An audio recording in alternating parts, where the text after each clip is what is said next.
Start. At her will, led by a luminous eminence, the hazardous experimenting mind pushes its way through obscure possibles, mid-change formations of an unknowing world. Yes.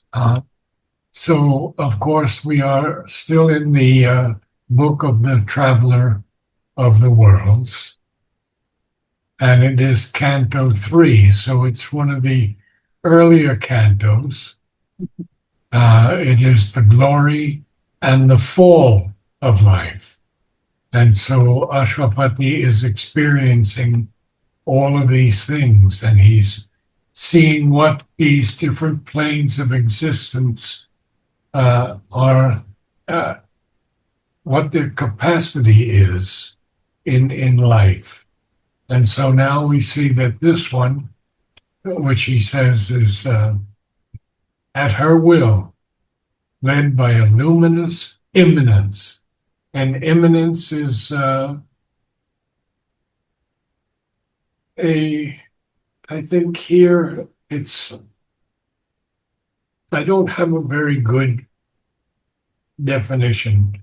It's existing within an immanence. That's all I have. And I don't like that too much, but that's all I have. But it's a luminous immanence, something that's emitting light. Mhm. And it's pushing its way through obscure possibles, mid chance formations of an unknowing world. These formations, these structures, these arrangements of Mhm. an unknowing world. And now he's going to tell us about our human ignorance. Our human ignorance moves through the truth that nescience may become omniscient, transmuted instincts shape to divine thoughts, thoughts house infallible, immortal sight, and nature climb towards God's identity.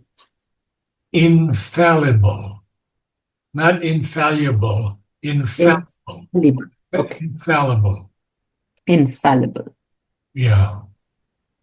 So our human ignorance, of course, moves towards the truth.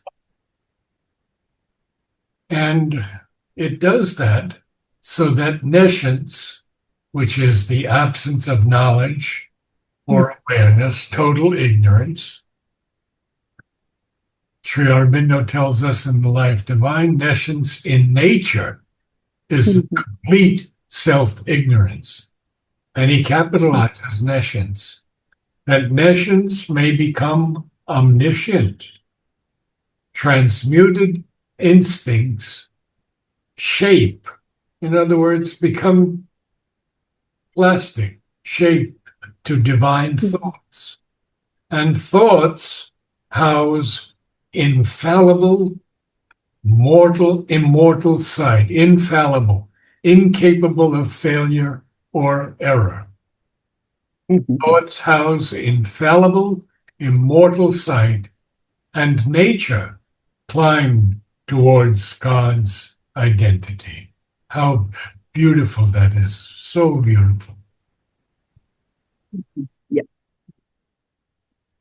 The master of the world's self-made her slave is the executor of her fantasies. She has canalized the sea of omnipotence. She has limited by her laws the illimitable. Couple of things here. Mhm. Executor, executor. Executor. Okay. Executor. Okay. So the master of the worlds, self-made her slave. Well, that's very interesting because the master of the worlds is the divine. Mhm. and the divine. In the Upanishads, he writes, if we suppose a supreme consciousness, master of the world, which really conducts behind the veil all the operations the mental gods attribute to themselves, it will Mhm. be obvious that that consciousness will be the entire knower and Lord. So that's why he capitalizes the master of the worlds. And the master of the worlds has made himself the slave of the divine Shakti. Mhm. And yet he is the executor of her fantasies. Mhm. She Okay. has canalized, she has diverted into certain channels these seas of omnipotence, might, Mhm. power. She has limited by her laws the illimitable. And this, of course, is something that Ranganath has talked to us endlessly about.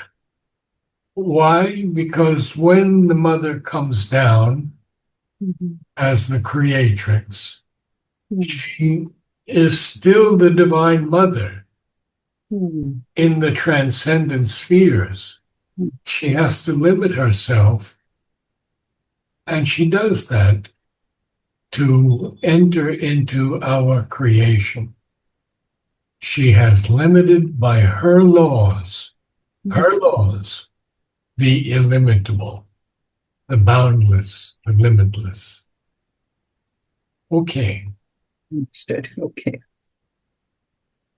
The immortal bound himself to do her works. He labors at the tasks her ignorance sets, hidden in the cave of our mortality. once again, it's this play of the divine Purusha and Prakriti. So the immortal, the divine presence, the transcendent, bound himself to do her works. Okay, she's limited the illimitable by her own laws, but the immortal has bound himself to do her works, and he labors at the tasks her ignorance sets. So he's laboring at those tasks that the mother's ignorance sets, hidden in the cape of our mortality. The cape, of course, here is the image of the hood or Mhm. sleeveless garment hanging Mhm. over the shoulders. That's a cape. You know, Superman, all these great in comics have capes. Huh? Mhm. So hidden in the cape of our mortality. Wow. Oh, he'll continue on now. So, Narad sir, one question here. Uh, he labors at the tasks her ignorance set. So, this her ignorance set, does it relate to the fact that she has limited herself uh, in the realms of the earth? Yes, That yes, has to. that's Okay. that's correct because ignorance here is capitalized, and Mm-hmm. it's the absence of the divine eye of perception, which we've heard about many times, and it is the consciousness of being in the successions of time. And Sri Aurobindo says that, it's not really a full, total ignorance. Mm-hmm. And it means avidya, the separate consciousness. So the Divine Mother is working at these tasks that her ignorance sets, and he has to labor at those tasks because they are one after all. They are not two individuals. They are one being with two aspects of action or work. Mm-hmm. And so all of this is hidden in the cape of our mortality. Okay, makes sense. Understood. Good. The worlds, the forms her goddess fancy makes have lost their origin on unseen heights. Even severed, even severed, straying from their timeless source, even deformed, obscure, accursed, and fallen, since even fall has its perverted joy, and nothing she leaves out that serves delight.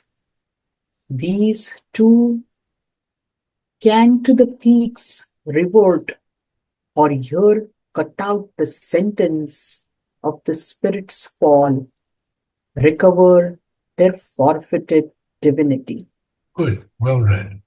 So we see that now that even when they're severed, they're cut away from their timeless source. They're straying from it, actually. Mhm. And even when they're deformed or obscure or even accursed and fallen. Now, that's an interesting line because Sri Aurobindo tells us next that even fall has its perverted joy. And I think many people in the world could not begin to understand Mm. how the divine could accept a perverted joy. But he's the divine and he accepts everything. He is everything. And the mother doesn't leave anything out that serves delight, ananda. But Mm. there's a dash there, which tells us that these two can revert to the peaks or here cut out the sentence of the spirit's fall and therefore recover their forfeited divinity. Mhm. Do you have it? It's a little bit difficult. Yes, yes, yes. Mm. So, No, I'm getting it. So, Naritsa, one question comes to my mind about that sentence with perverted joy. So is it because, after the fall, you have to start from the scratch with a new aspiration? When it comes to, just relating that to the analogy of our soul, is it because when you fall, you're sort of ready to begin with a um, new aspiration, or is it because your ego is being washed off that there is this perverted joy? Is there any relation like that? I don't know. I'm just getting these thoughts. It's a thought of no, checking with you. No. Okay. we never fall back and revert to the darkness. Okay. We're always growing, even if we go, even if we are straying from our timeless source, even if Mhm. we're deformed or obscure, even if we're cursed and fallen, nothing the mother leaves out that serves delight. Hmm. Dash, and therefore these two can revert to the peaks, or even here they can cut out this sentence of the spirit's fall and recover their forfeited divinity. Now, this is, of course, a little challenging because their forfeited divinity, they have forfeited divinity by taking birth in a human body where, Hmm. where we live in total ignorance. So we have to understand this in a different sense that Mhm. nothing the mother leaves out that serves delight, true ananda. And all of these things that are perverse or deformed or obscure, even fallen, all of them can revert back to the peaks, or even here in one life, cut out the sentence of the spirit's fall and recover their forfeited divinity. When you forfeit something, you give it up, Yeah. Mhm. you lose it. Mhm.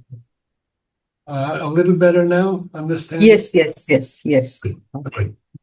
So let's carry on a little more. Sure. At once caught in an eternal vision sweep, he saw her pride and splendor of high-born zones, and her regions crouching in the nether deeps. Well, Ashwapati is seeing all of this, huh? Mhm. And he has this eternal vision sweep, huge sweep where he can see everything. And he sees this pride in this glory and fall of life. He Mhm. sees the splendor of highborn, noble or aristocratic, Okay, highborn zones, and her regions also crouching in the nether deeps. He sees all of this. Now, what is he going to see above? above was a monarchy of unfallen self, A monarchy, not monarchy, but monarchy. monarchy, No, accent mo- of monarchy.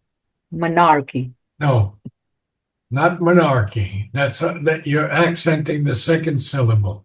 Monarchy, monarchy. monarchy, Yes, monarch. Okay, yes. monarchy. Above was Write it a down. monarchy of unfallen self. Okay, monarchy. Where is it? Okay. Above was a monarchy of unfallen self. Beneath was the gloomy trance of the abyss, an opposite pole or dim antipodes. Antipodes, Antipodes, okay. Podies, antipodes, yes. antipodes. So we see that he's aware. He can see all of this. He can see this glory and fall of life in her pride and her splendor of highborn zone. He can see her regions crouching in the nether deeps. He can also see above was a Mhm, monarchy, a supreme power of unfallen self. And mhm, beneath was the gloomy trance of the abyss, an opposite pole or dim antipodes. Now, an antipodes is something diametrically opposed to okay, something else, places that are diametrically opposite each other. okay. So he sees, of course, he sees the highborn zones. Mhm, He can see those. He can see the regions crouching in the nether deeps. So that's the highborn and the deeps.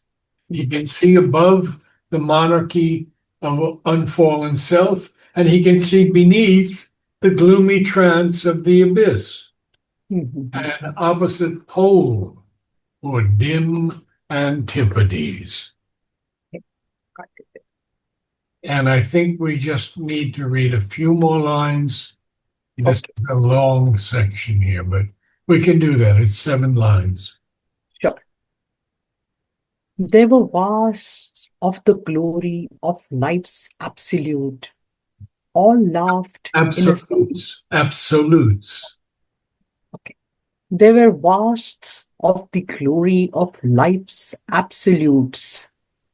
All laughed in a safe immortality and an eternal childhood of the soul before darkness came and pain and grief were born, where all could dare to be themselves and one, and wisdom played in sinless innocence with naked freedom in truth's happy sun.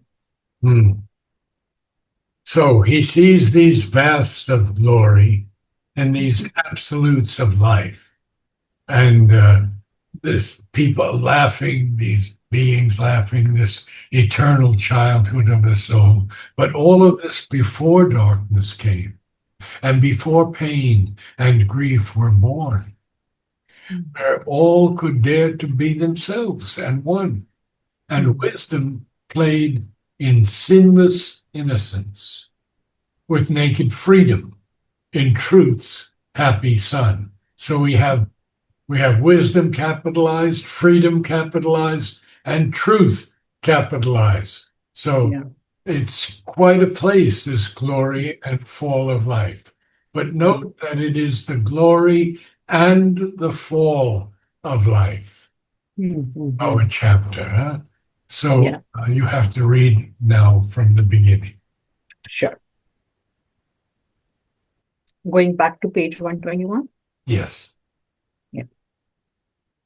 At her will, led by a luminous eminence, the hazardous experimenting mind No, no, no. pushes You did you just say hazardous?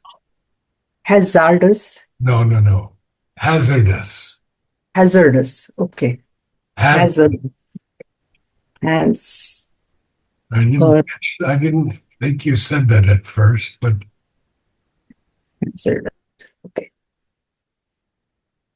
At her will, led by a luminous eminence, the hazardous experimenting mind pushes its way through obscure possibles, mid-chance formations of an unknowing world. Our human ignorance moves towards the truth that nations may become omniscient, transmuted instincts shaped to divine thoughts, thoughts whose infallible, immortal sight and nature climb towards God's identity. The master of the world's self made her slave is the executor of her fantasies. She has canalized the seas of omnipotence. She has limited by her laws the illimitable. The mortal bound oh, the himself, immortal. sorry, the immortal bound himself to do her works. He labors at the tasks her ignorance sets, hidden in the cave of our mortality. The worlds, the forms her goddess fancy makes, have lost their origin on unseen heights, even severed, straying from their timeless source, even deformed, obscure, accursed, and fallen, since every fall has its perverted joy, and nothing she leaves out that serves delight. These too can to the peaks revert, or here cut out the sentence of the spirit's fall, recover their forfeited divinity. At once caught in an eternal sweeping vision sweep, her he saw her pride and splendor of highborn zones, and her regions crouching in the nether deeps. Above was a monarchy of Monarchy. Monarch. mon- monarchy, No. of Monarchy. monarchy, Accent very strongly. Monarchy. monarchy, Yes. Monarchy. monarchy. Ab- Above was a monarchy of No. Not no monarchy. Not monarchy. monarchy, Monarchy. monarchy, monarchy. Yes. Okay. Above was a monarchy of No. unformed self. You're I'll keep practicing, Narad sir. I don't know. Sometimes I get it and sometimes it's not okay. coming. It's all right. It's okay. Yeah. Beneath was the gloomy trance of the abyss, an opposite pole or dim antipodes. Antipodes. Antipodes. There were vasts of the glory of life's absolutes, all laughed in a safe immortality and an eternal childhood of the soul before darkness came in and pain and grief were born, where all could dare to be themselves and one, and wisdom played in sinless innocence with naked freedom in truth's happy sun. Okay. Very good. It was a little challenging today, but you got through it, and that's the important thing. Think Sure, about Narad. think about monetary.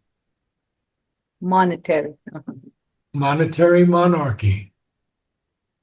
Monetary monarchy. No, not monarchy. I'll keep saying it. I'll keep saying it. Okay. Thank Okay. you. Thank you so much, Narad sir. You have a great week ahead. Thank I'll you. keep You too. Ranganathan sir in my prayers. Shilpa. Okay. Thank you. Bye.